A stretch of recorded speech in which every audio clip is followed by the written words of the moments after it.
My video for June 3rd, 2019, which is my brother's birthday, is video number 3105. The title is The Nightmare of Dreamers and Visionaries.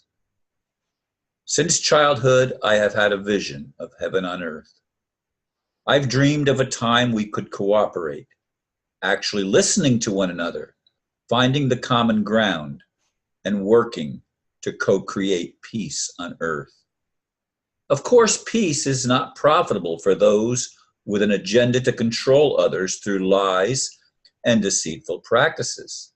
Unfortunately, those with an agenda of control only think in terms of what's in it for me, rather than how can I support others who think in terms of sharing and working together to uplift humanity as a whole.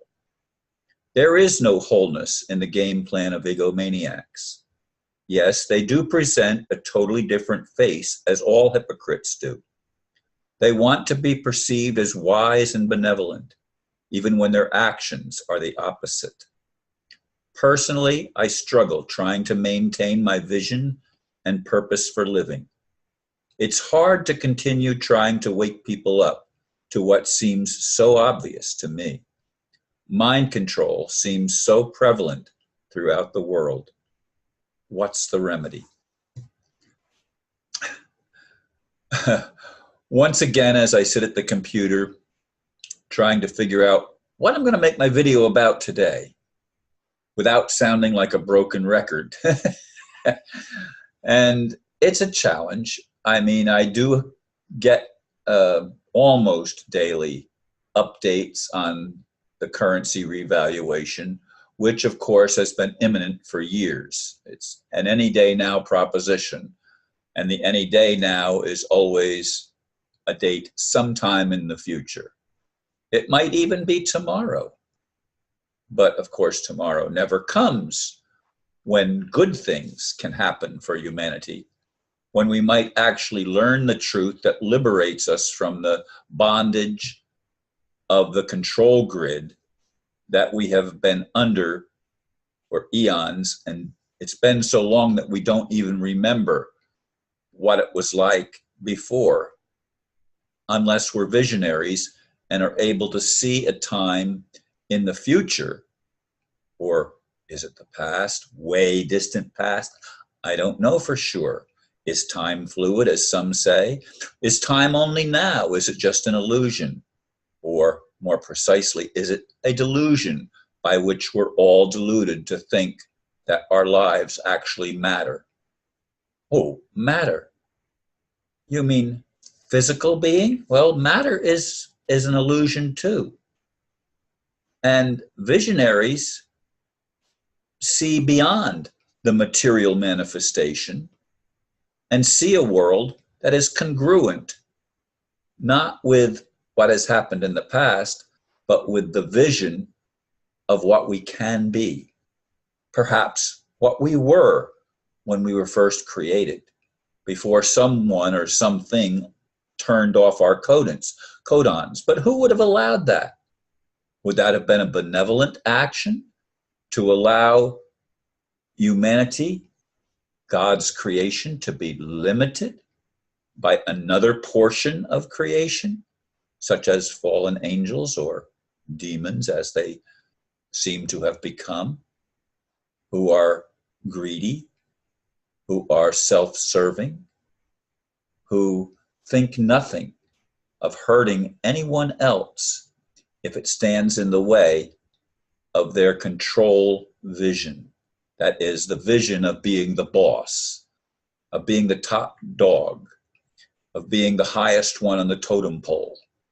Lots of illustrations and cliches can be used to describe the situation that we find ourselves in and the attitude of those who come across, sometimes they want to come across as really caring. They might even say really caring words, yet their actions betray their words. They don't follow through on producing the good works that are required to integrate the inner and the outer, so that they become one voice. There's always a dichotomy between the dark side and the light side.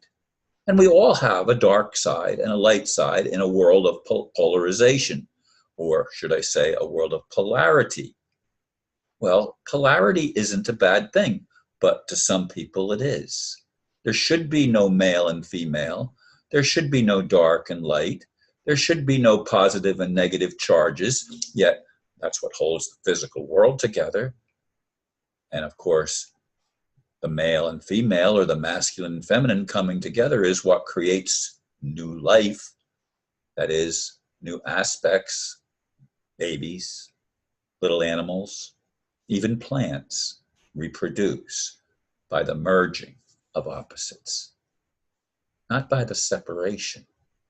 And yet so many still try to separate into camps of us versus them. It's not a competition, folks. When are we going to get that through our heads? Yes, I'm a dreamer. I've been a dreamer all my life, and I've dreamed of heaven on earth. I've dreamed of living on a planet where I can contribute to others and help uplift them and help them discover, or should I say rediscover, who they really are, that they can discover their own potential of becoming better than they ever imagined. I'd like to see that. I'd like to live in a world where we could actually uplift each other rather than trying to keep each other down so that we could continue the illusion that we are superior. And yet that is the very delusion that the elite establishment holds. They consider themselves superior to everyone else. And everyone else should only honor and respect their position. And in our generation right now in 2019, there is a great movement by some to try to suppress even the voice and the observation that others may have that's different from the goal of total control of humanity and elimination of all of those that cannot be controlled. Will that be allowed? Is there a loving God that's going to actually take responsibility for creation? And I know I hear it again and again by some of my friends. We are the creators. We create our own reality. No, we don't. All we can create is how we choose to respond to what happens. But we don't necessarily create what happens. Now, I'm not saying that certain patterns of behavior don't have certain results and outcomes. They certainly do. And so in that sense, we do create our reality, but not totally. That's the point that I'm making. It's never a total thing that we create it all, because there's been such a bifurcation and a division that has taken place within creation itself. And there are opposing voices that are speaking something totally, totally different. And they are not compatible things. But could we find compatibility if we communicated? I'm a visionary, as I said. I'm a dreamer. And I dream of a world where we actually do communicate, where we are actually able to sit down with one another, tell our stories, not judging the other, not saying that my way is the right way, not saying you're wrong and pointing a finger, but saying we've got to find a better way. We've got to find a way that works for everybody, not just a few. We've got to find a way to make peace on earth and stop the needless wars, whether they're overt or covert. We've got to stop the way it has been and make decisions to change the way we see, the way we think, and the way we speak to one another. Thank you for listening, and namaste.